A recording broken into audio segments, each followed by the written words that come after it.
Sébastien, responsable logistique en région parisienne, a 35 ans lorsqu'il décide de mettre un coup d'arrêt à son célibat. À la recherche d'une femme attachée à la vie familiale, il s'inscrit à Eurochallenge. La rencontre avec la pétillante Marina, enseignante russe de 32 ans, va accélérer leur destin à tous les deux. Immédiatement, il est séduit par son physique, sa simplicité, sa gentillesse, son envie de construire une famille.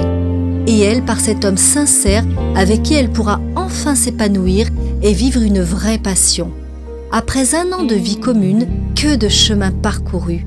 Marina et Sébastien sont mari et femme et les cigognes ont apporté le petit Eugène. Une famille est née. Bravo les amoureux! Bonjour, je suis Anne Muser, fondatrice d'Eurochallenge. Je suis aujourd'hui 28 février 2012 à Paris pour recevoir Marina et Sébastien et leur petit Eugène. Vous êtes mariés depuis... un peu plus d'un an. Un peu plus d'un an, alors parlez-nous un petit peu. Depuis un peu plus de 2 ans, déjà ça part bien.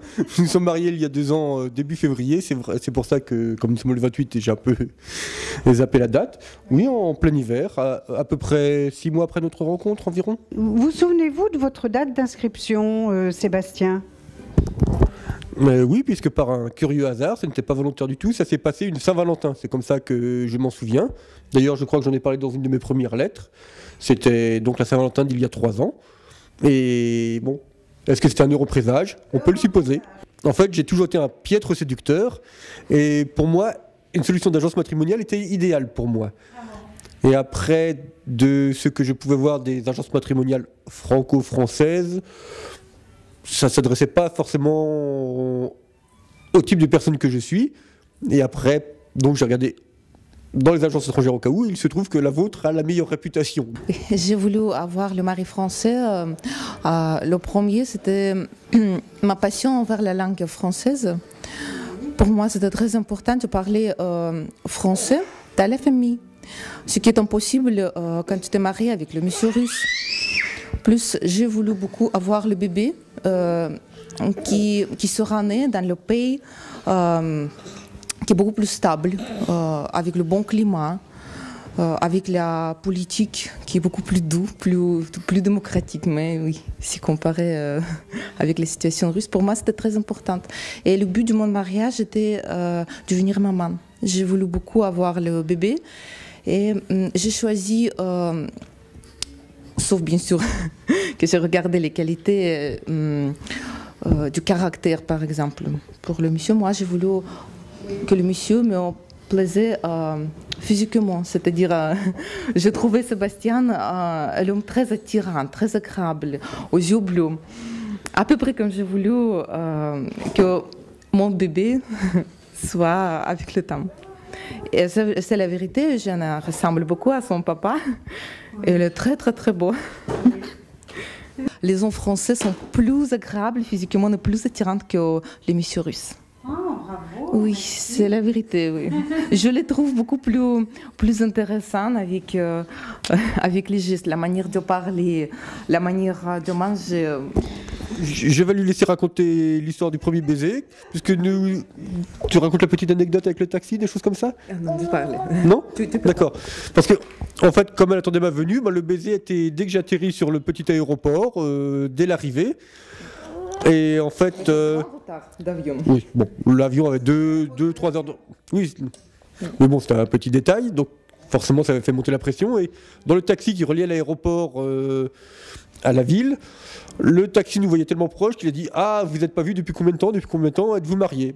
C'est la première fois que nous nous voyons, c'était difficile de lui expliquer. Dans les lettres, nous avons décidé que si moi et Sébastien nous sentirons le début de l'amour, on ira tout de suite au consulat où nous avons déjà pris le rendez-vous, spécialement pour demander la permission pour le mariage.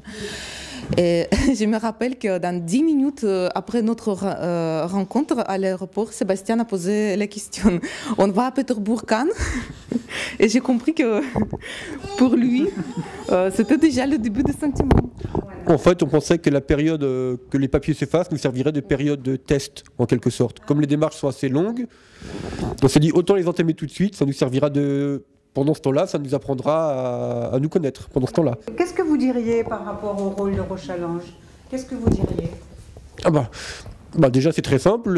Sans l'agence, déjà, nous ne serions pas mariés, il n'y aura pas le bébé, et l'un comme l'autre, nous ne saurions pas où nous serions. Donc, c'est peut-être un peu bref, mais ça résume bien la situation. Voilà. Grâce à cette agence, nous sommes mariés, nous avons un bébé, nous sommes heureux.